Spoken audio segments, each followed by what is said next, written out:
This conference will now be recorded.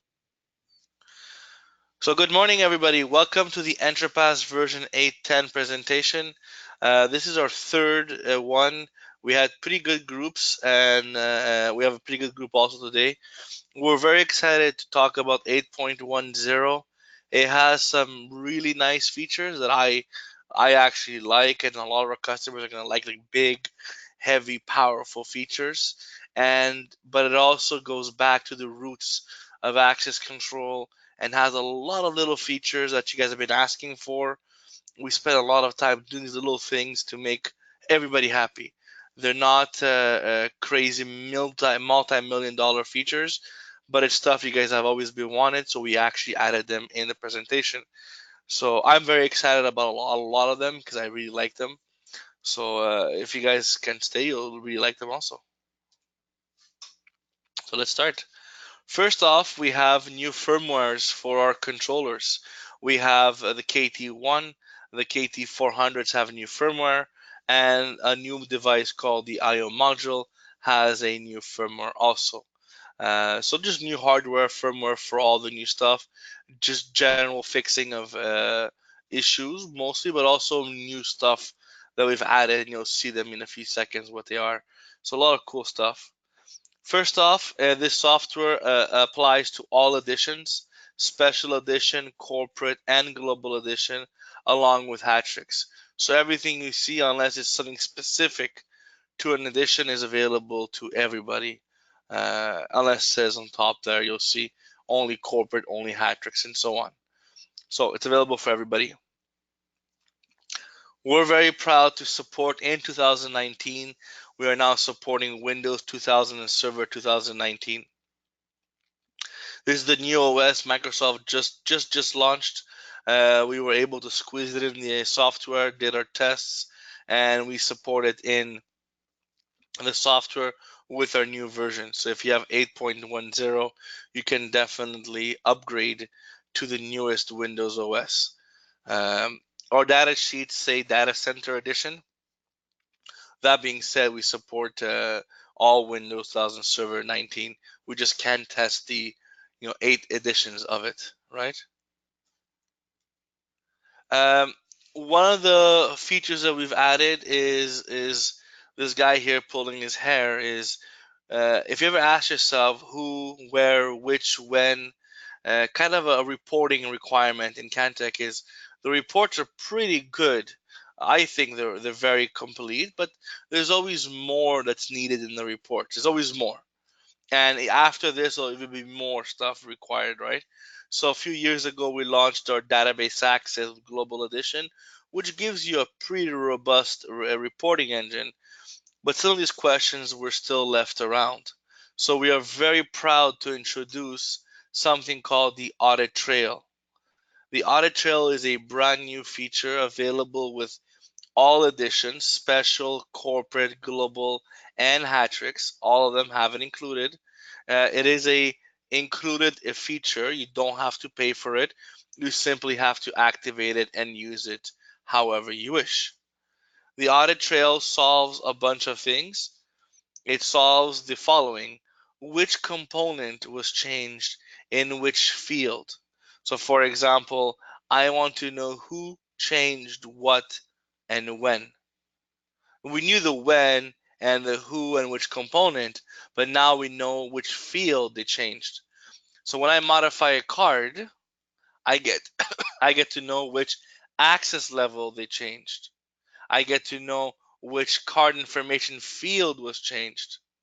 But the best part of all this, and Rob could attest to this, is I get to see the before and after values. Rob?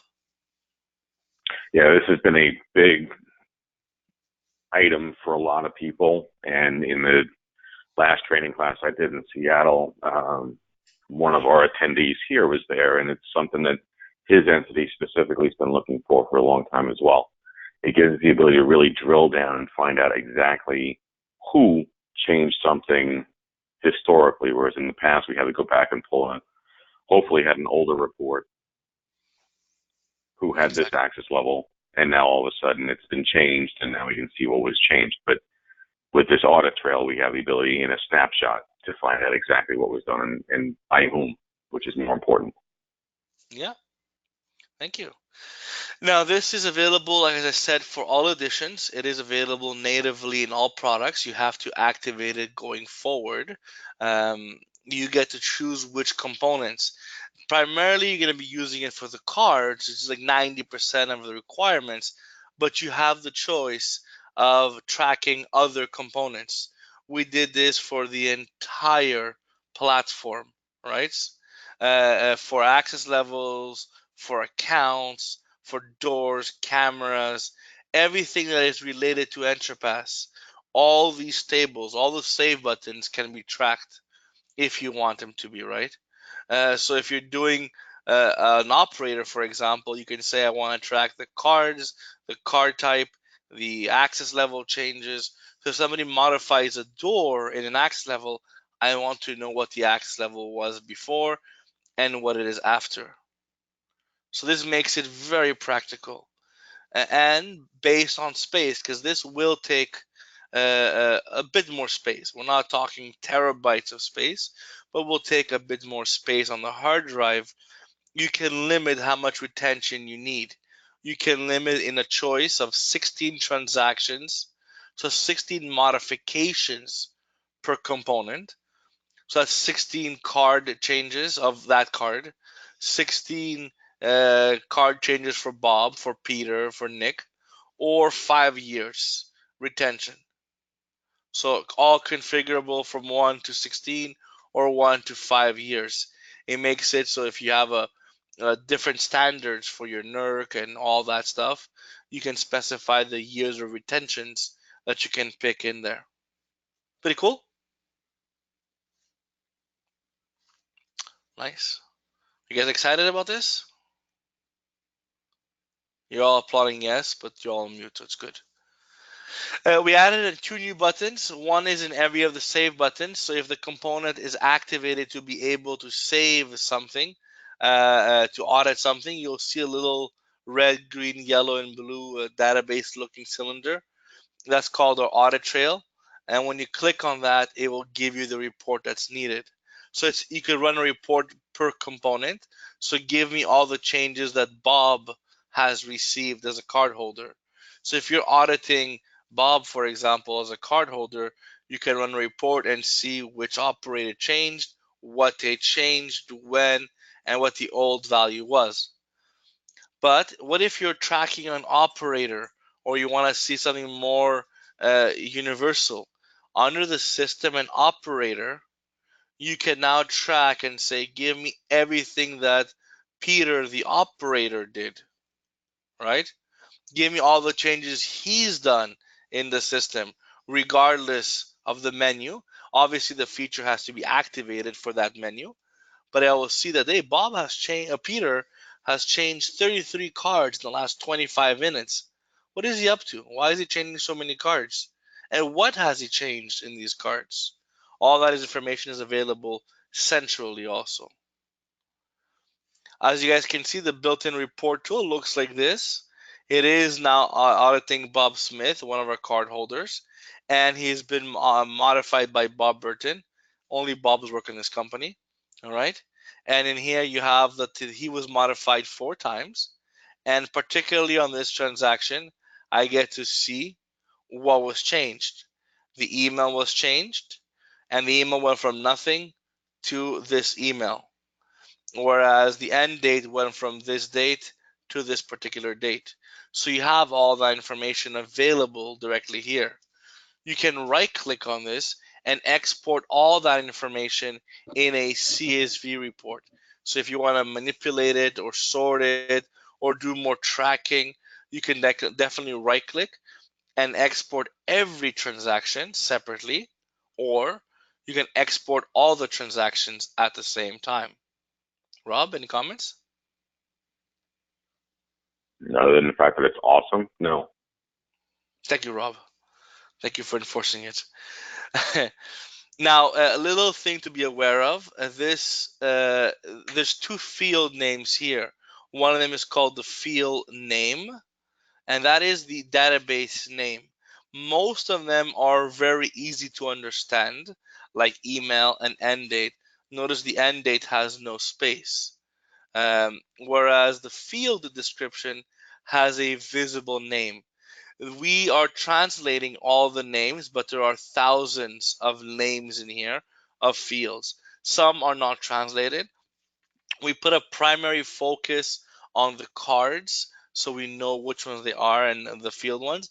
But by looking at the field name, which is the database column, you can figure it out what the field is.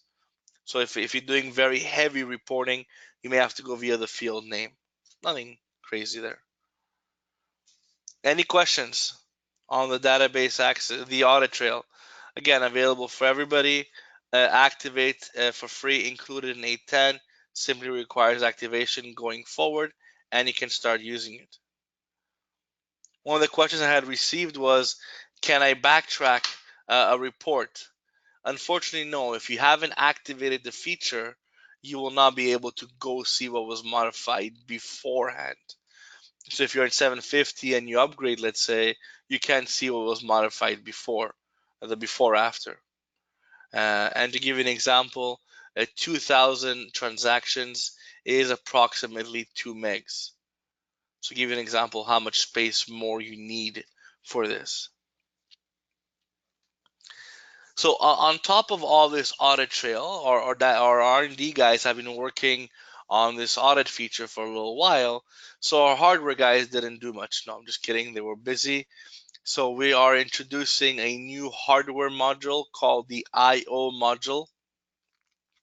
It is a pretty cool little module, heavily awaited.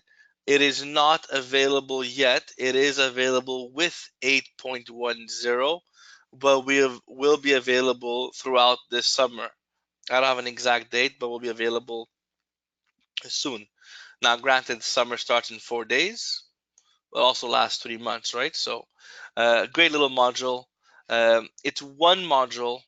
It has a dual function with 16 terminals. What does that mean? It means it's one physical module that's one part in your truck, one part in your inventory that can do inputs and outputs or elevator control. The same module. It's a matter of how you configure it in EntraPass. What does that mean for you guys? You don't need to carry 3 different parts or 4 parts or whatever. This little module does ins, outs, outputs, or even elevator outputs if ever needed. It is adjustable also in sets of 4. So not only do you get 16 of one, but you get 4 sets of whatever you want. So the first 4 can be inputs, the next 4 can be outputs if you ever wanted to, and so on and so forth. You get to pick for every 4 terminals what they're going to be. So if you're really looking for 8 inputs and 8 outputs, how many modules do I need, Rob? You need one module. One module, and in the software, we don't cut jumpers. We don't have resistors we gotta cut. That's like 1980s or whatever. Is this a dry or a wet output, Tom? Great question, Homer. So let me mute you back again. Thank you. So this is a open collector. It is 25 milliamps, can go up to 50 milliamps if ever needed. It has an LED status for all our inputs, so we can see our outputs, so we can see which output is activated.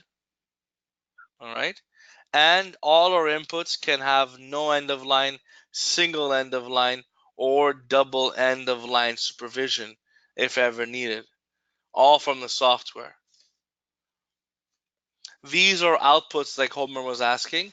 So these outputs are configurable if you're going with outputs to do up to 750 milliamps per output, but the entire board can do 1.5 amp. So you can only do 2 outputs. Realistically, each output will be 25 milliamps or so, enough to wire power a dry contact relay or such. But Homer, if you don't want to wire relays, it's okay. We thought of that also. And we'll see what that could do in a second. There's a new part number. It's the KT Mod IO16. It is compatible with the KT400, of course, but it's also compatible with the KT1s. Ta ta ta. It's also compatible with the KT1s, he said. So the benefit of now is you can have expansion modules on your KT1s, a total of 256 inputs and 256 outputs per controller can be used. They are RS-45 encrypted modules, so they communicate over RS-45 up to 4,000 feet. One of the comments you guys were discussing was, I don't like the distance of the SPI modules. I gotta be 12 inches or 36 inches or so. Now I can go RS-45. It is shared with the RS-45 of the IO Smart module. If you haven't used or great powerful IO Smart readers, you should start using them soon. And it goes on the same COM port 2 of the KT400s and COM port 2 of the KT1s. You can daisy chain, you can T-tap, you can star for a total of 4,000 feet. Now, Rob, remind me, if I'm doing T-tap and I have two lines of 1,000 feet, how much total is my RS-45? 2 times 1,000 is 2,000. Very good. So if you're T-tapping your lines or you're starting them, every branch counts for the amount of total feet. Also, it is assigned via serial number. So now, remember the KT300s? You had to pull the tamper, clap your hands, and get a serial number in the software, right? None of that stuff. You now clap your hands, it's a lot easier, but the serial number will show automatically on the software. It is also written on the controller board itself. So you can write it down. But if your handwriting is a form of encryption, you can have the software display it automatically for you. Pretty cool? So we got some questions here about Form C type relays. And yes, we thought of that. So the KT400 supports our standard SPI cables. So you can SPI your KT Mod Relay 8, which is 8 dry contact relays off the KT400, and you get dry contact relays. The problem with that is you're only going 12 inches or so from the controller. So what did we do? Well, you gotta buy an output module. The problem is you need dry contact relays.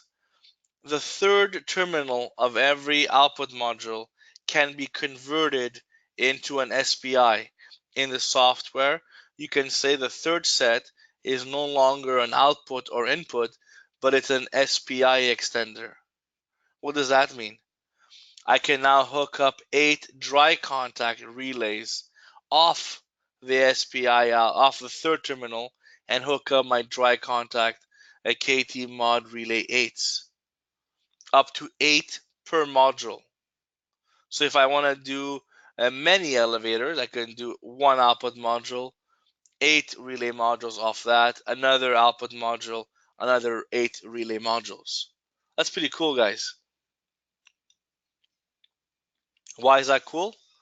Because you get the benefit of having the encrypted RS-45. You get the distance of your RS-45. All this fits in the same cabinet.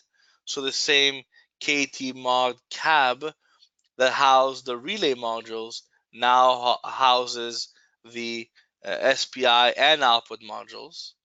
And you get to take your Form C relays. Peter and Homer, is that pretty cool?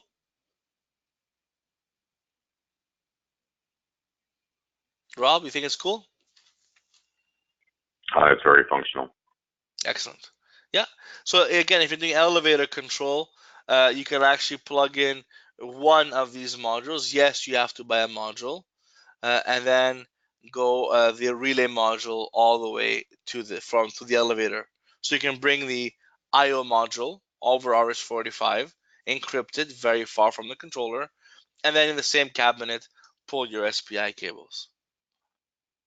Right? Between the controller it is an SPI. So between the KT400 and the relay modules, it's SPI communication.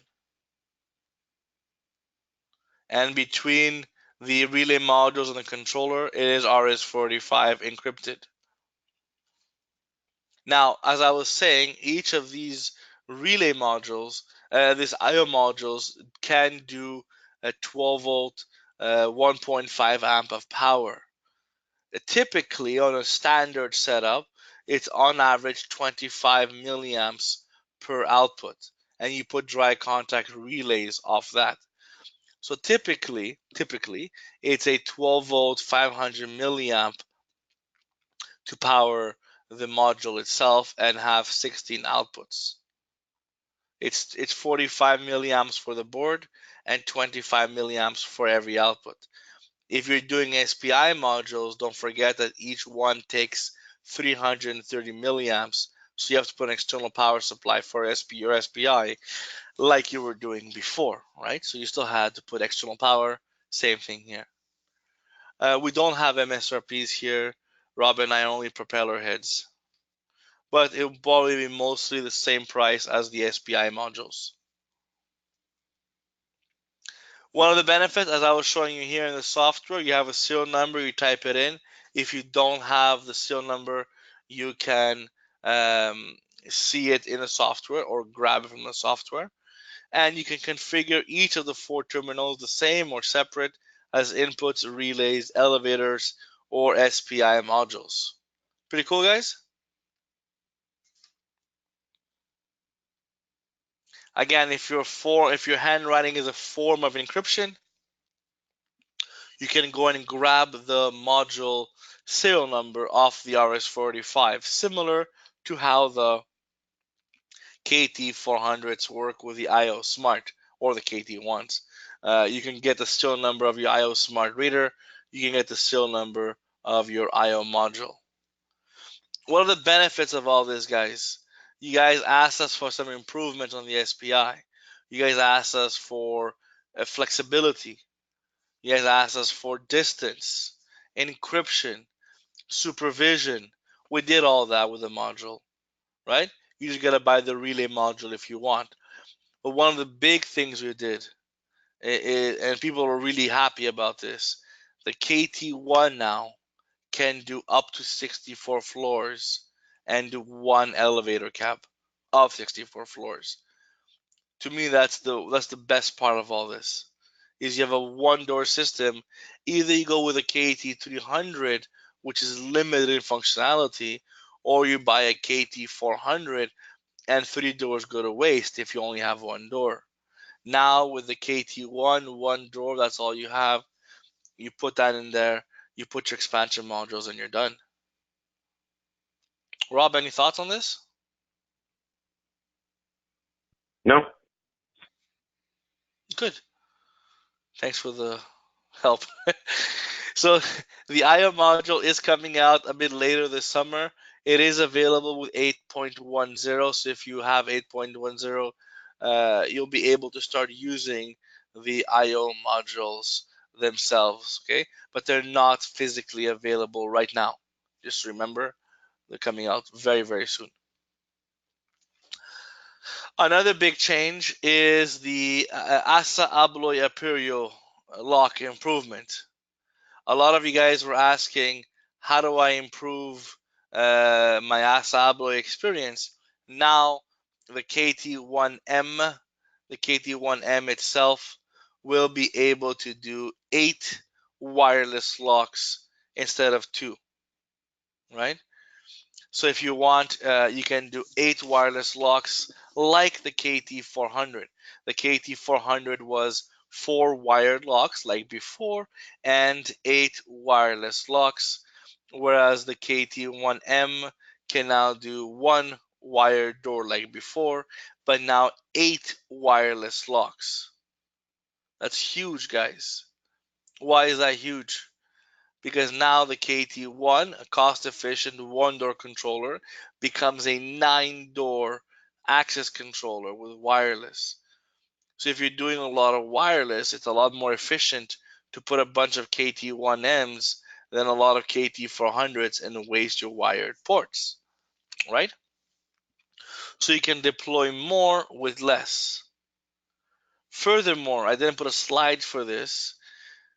If you buy the ASA Abloy Imperial locks from Cantech, from the Cantech part number, with the Cantech order, what do you get included, Rob, going forward? Oh, you get your door license for free. You get your door license included. So if you buy a wireless lock ASA Abloy from Cantech, you get the wireless lock included. The license, Let's sorry, talk the about that license. for just a second now. Okay. The license. The wireless locks will be quoted by ASA Abloy. Have that quote turned around to your Cantech sales representative. We can cross-reference the ASA Abloy part with a Cantech part number. Everything goes through on one PO. It saves you a couple of different POs going through. It also saves you the door lock license. Correct. Yes, very good, So Rob. make sure you get ASA Abloy to give you that part number. Don't Yes, guess, exactly. please. And why don't we guess? Because these are custom ordered locks, as you guys are all aware. If you make a mistake, there is a hefty return fee, and it takes a long time also. One of the any questions on this? I think that was pretty straightforward. I have some questions on the IO Smart. We'll get them on the IO modules. We'll get them at the end because we skipped that topic. Sorry, Greg, I didn't see it. Another great feature, and a lot of our customers have been waiting for this. I really like this one. One of my favorites is the ability to import and export cards without card numbers. So now if you have a CSV, for example, you can import, export cards and use the unique identifier of the card. The unique identifier of the card is the primary key of the card, let's say. Is the internal database number. Means nothing to you, but what does that mean for our customers? I can now change the card number of the card in a CSV. If I'm migrating from a HID prox card or IO prox card to an IO smart, secure, encrypted card, which is better, obviously better, right? How do I do that flawlessly? I don't want to reprogram my 1,000 users. Now what I do is very simple. I export the cards, I get the primary key, and I re-import them with the new card number, thus erasing the old number or putting it obsolete. It's up to you, and the new number comes in. Highly anticipated for many of our customers. So a bit of Excel magic, works very well. I like it a lot. So any questions? In EntraPass Corporate Edition, a lot of our customers have been asking for more user definable fields. So we went from a 10 user definable fields to a total of 20. Don't forget the email always counts as a field, so you get really 21. User definable fields, freeform text, drop downs, available on reports. They're pretty much everywhere.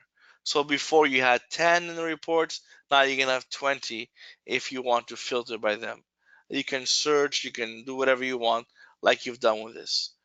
As you guys are aware, in Global Edition, you get 40 user definable fields. That hasn't changed. As you guys can see, there's a lot of little features, but a lot of improvements that we had, not just big main features. We spent a lot of time going through the list of our customers that are asked us, what do they need to be changed? And we start adding them in here. Another one of my favorites, I think 8.10, by the way, is one of my favorite versions. 740 was the best because of the action scheduler. You guys have been waiting for that, then we did it. You can make random events. But 8.10 hits almost everything, right? We revamped the link button.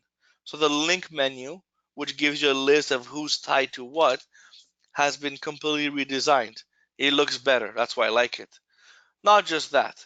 First thing, when you go to the link button, if you've never used it, it tells you that the access level employee, for example, is tied to these 5 cards. So you get a list of which card has which access level. Great for auditing.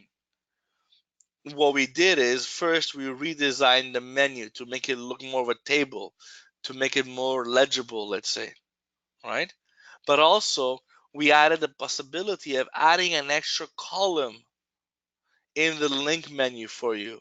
So now you can add one of the user definable fields we talked about before. They can be added inside the actual link menu. So if I'm doing a lot of contractors or a lot of departments, I want to know Mr. Ernest, the employee, who's his manager, right? I can pick the user definable field called supervisor and include that manager there. So when I give the card list reports here to my people, I get to see which manager goes where or what their employee ID is. If I have 2 John Smiths or 5 Tom Gifter Christos because we hire the entire family, let's say, well, I want to see what their employee number to distinguish between who's who. Makes it a lot easier to group and sort and even filter because you can remove filters if you want. But not only that, what we've done is we allow you now to export this report in a CSV and to export this report in a PDF. The people that use the link button, take a moment of joy and enjoy this moment because now we can export our lists in CSV and PDF natively. We don't have to hit the preview button, install a PDF printer, and then print it to PDF. And when I have 1,000 cards, a PDF is not that useful. I need to have a CSV so I can export my cards via CSV. Rob, I don't know if you agree with my enthusiasm, but this is a very big enhancement. It is a big enhancement. I just haven't used the link button quite as often as you have, but I love the ability to pull a report from the link button. Again, 8.10 gives us the audit report. This gives a lot more auditing flexibility. When somebody tells you who has access to my server room, who has access to this, I can now sort that properly. Also, all our print buttons, not just the link button, but the print button is now exportable in PDF. Before you had to have a QRP, which was a generic report printer. Now you have it in a print button that you can export in PDF. Another pretty cool enhancement, again, it's all about reporting. A lot of this is reporting, guys. A lot of things you guys have been asking for. I want to do more with what I have. We have something called the last transactions, which gives you the last 16 modifications and the last 16 card swipes.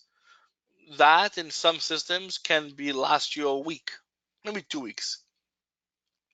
Some other systems, this can last you 5 minutes because it only gives you the last 16 modifications. If I am in a place that makes green plants up here in Canada and I have to swipe my card every 5 feet, that 16 transactions will last you 2 minutes, right? So customers have been asking for, I want to know where Bob has been today. Where has Eric have been today, right? Well, it's very easy. Build a quick report, put a bunch of filters, put his name there, make sure you spell it correctly, because if you misspell it and it doesn't show up properly, pick your date, pick your output, and the report comes up. Like, that's a lot of work. So under the user's cardholder menu, under next to transactions menu, we added one called an activity report. Very new report. It basically has everything it needs. It knows which user, it knows which door, which is all the doors. It just says, give me a date and time, give me my time frame, and it will generate a report for you on his access report. And it will tell you where Eric has been in the last X amount of time. It takes a bit longer to run than the last transaction, which is instant. We're talking 2-3 seconds more, but it runs the report very, very quickly and a lot less button pressing. People that have seen this feature that love the last transactions will definitely run this because now you can enhance your last transactions to really make it what it is. We left both there because one is instant, quickly, right away, and one is I could wait 3 seconds for my complete report. Any thoughts, concerns on this? You guys like this? It's a pretty quiet group. For a lot of our bigger systems, for corporate, global, and mostly Hatrix, we had some requests to customize our email templates. And every version I get an email from the customer, when are you going to do this? Well, finally I could tell them we're doing it. We did it. This will allow us to customize our email templates. It's a two-part process. If you had multiple smart links running the EntraPass web and you send in a welcome email, the customer would receive 3-4 links for his EntraPass web, one per smart link, right? So that problem was visually not okay.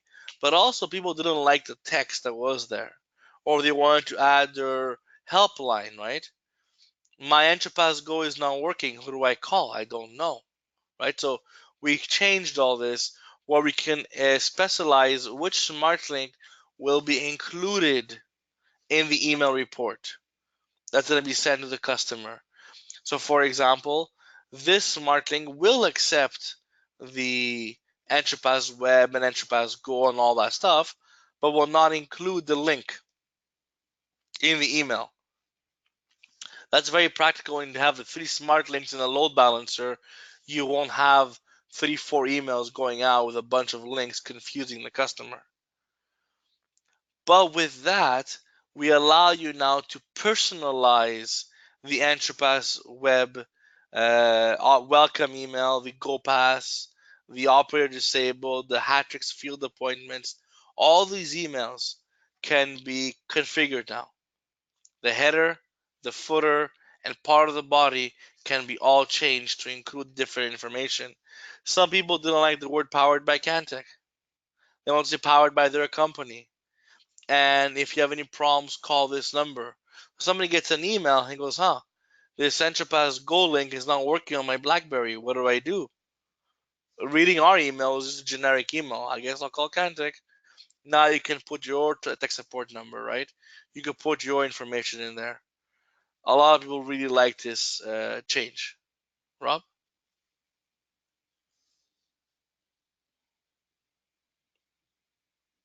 He's very excited because he's trying to unmute his BlackBerry and he's very, very excited. Sorry, I was dealing with FedEx showing up at the door. Yes, very excited about this. Yeah. So something that's changed also, it's the way we restore backups. I think it's very important to advise our customers how it works. It's nothing negative per se or positive. It's just the way it is. Just for cybersecurity purposes, to make our software more safe and more robust, we now only accept backups of the same version. For example, in version 8.10 going forward, you could only restore a backup of the same version. So 8.10 will only accept 8.10 backups. If I have a 750 backup, it will not be restorable in an 8.10. You'll have to install 7.50, for example, restore the backup. If your cap is valid, then upgrade to 8.10. All right. Same thing for 820. Whenever it comes out, it's a future version. It will only accept that specific version. So going forward, every edition supports only the backups that come for that edition. It increases our cybersecurity compliance, and it makes your life a lot easier and when restoring a backup. Any questions, gentlemen, on this one? Furthermore, again, nothing negative or positive. We've realized that a lot of our customers were using these separate files backup. So all our backups were not compressed. The few that were using the compressed backups, they were running into a possible risk that the backup was flagged inappropriate via the antivirus because it was an executable. So what we've done, and the bigger customers that have hundreds and hundreds of doors, we're not using the self-extracting backups, the executables. They were using these separate files because it's more optimized for them, whereas the compressed one saves you space. And now hard drives are not really expensive, to be very fair. The difference was minimal. So going forward, all the backups are now switched to non-compressed backups. There's only one type of backup. It is the backup as it is. It's a folder with a bunch of files in it. If you were using self-extracting backups, it will be converted automatically to a separate files backup for you going forward in the software. The software will still accept the self-extracting ones in the older version, obviously, but in 8.10, it only supports that backup. And I just showed you could only restore a backup of the same version. Yeah, but have any questions on BlackBerry there in the chat? Database optimization. A lot of our customers for regulation, especially in Europe, and I saw some Europeans here on the call, a lot of Greeks for some reason, which is good. Basically, in Europe, you cannot keep data in your system that is useless for no period of time other than what is reasonable. For example, Greg wins the lottery and Greg quits. I cannot keep his data, his name, his info indefinitely in my system just because. There's a reasonable delay depending on regulations, rules, and whatever, that I can keep it for a year or two or whatever that is. After that, if that information is useless to me, I must be able to purge it. This is not available in North America yet, but most likely it will be added soon because that's what the rules are going for, right? See more privacy and not data retention for no reason. That being said, as of in EntraPass in 8.10, I can permanently purge deleted components that are past X amount of years. So right now, when I delete a card holder, it just deletes him, but flags him as deleted, like we've always done. His name is still there. I can still run reports of activity on his name and all that stuff. And it gets stayed there forever. So imagine I have 1 million cards over the past 15-year access control system. I can have 500,000 cards being wasted or deleted, right? So they sit there collecting dust, taking space.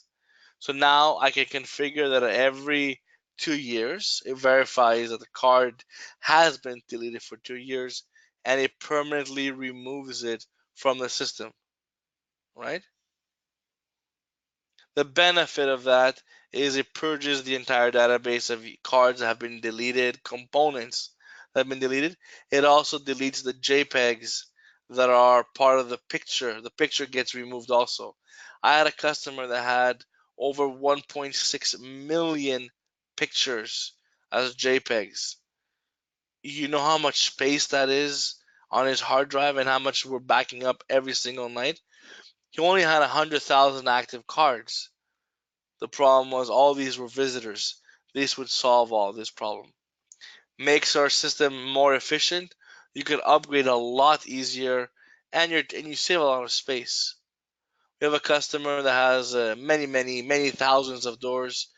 We run this on his database just for fun internally. We save 3.5 gigs of space. That's 3.5 gigs of backups, daily performance, and restorals, and so on.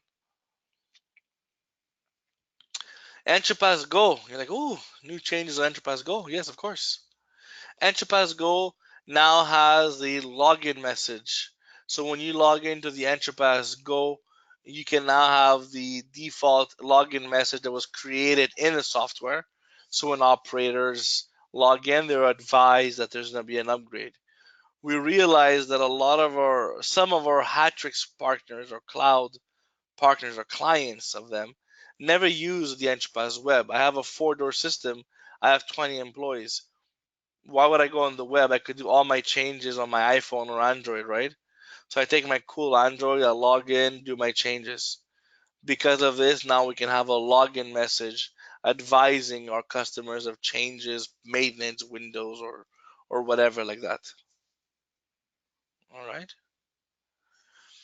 Does anybody have any questions? Are you guys excited about 8.110? I see some questions going back and forth. We'll go through them in a few seconds. So now will be the time to ask them via the question portion. So 8.110, just for the record, has a few more features. As you guys saw, there were a lot of smaller stuff, very impactful stuff that makes our life easier. We even have other ones that people like for example, Rob really likes this one, is that when you start the Cantic software, it automatically brings you the login screen in front of you. You don't have to click on the little login button. It's a pretty cool It's feature. such a simple thing that makes life so much easier. Yeah. So It's just a simple thing. yeah. So there's a few, like 5 more of these little features that didn't make the cut visually, but it's a very user-friendly feature version. I mean. So a few questions on that I saw coming in. 1 second. What is BlackBerry? It's a fruit. If you want it, you can buy it. The Form C relays, I kind of answered that one. If you're using dry contact relays, yes, you can wire them, but if you want a module, you can use the SPI module and hook up dry contact relays off that. Between the IO module and the SPI, so what's between the KT mod relay 8 modules and the IO module themselves? So how are you communicating between them? It is an SPI output. You wire it, your red, your black, your yellow, there's 5 colors.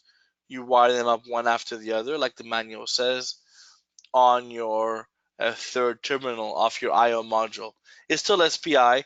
It's 12 inches from the IO module, but the IO module can go much, much further. I have a good one here from Greg here. IO module 8 floors with floor tracking for elevator control.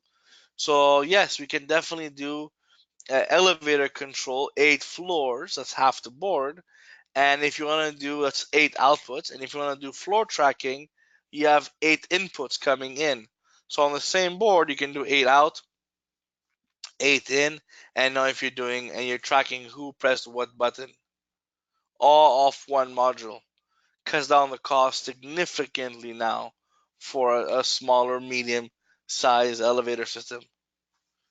Hopefully that answers your question, Greg. Another great question. Do we still have the option to create full backups as opposed to incrementals? Yes, of course. You can still make full backups for your archives and your time and attendance and so on. These backups are full or incremental, but they will be still separate files. All we got rid of was the self-extracting exe, which was compressing your transactions into a bit more of a zip file, let's say. But you can still make full backups.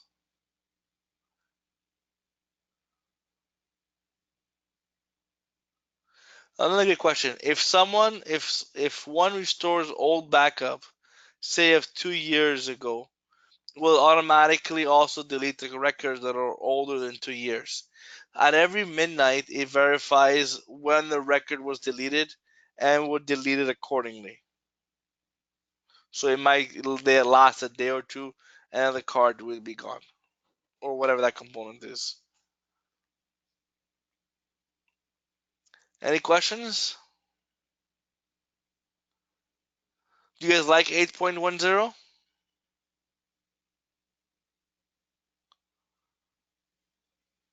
All right, guys. Thank you very much. Have a nice weekend or nice week, and we'll speak soon. If you have any emails or questions, please email your rep or canticapps@tycoint.com. Thank you. Have a nice day. Bye bye.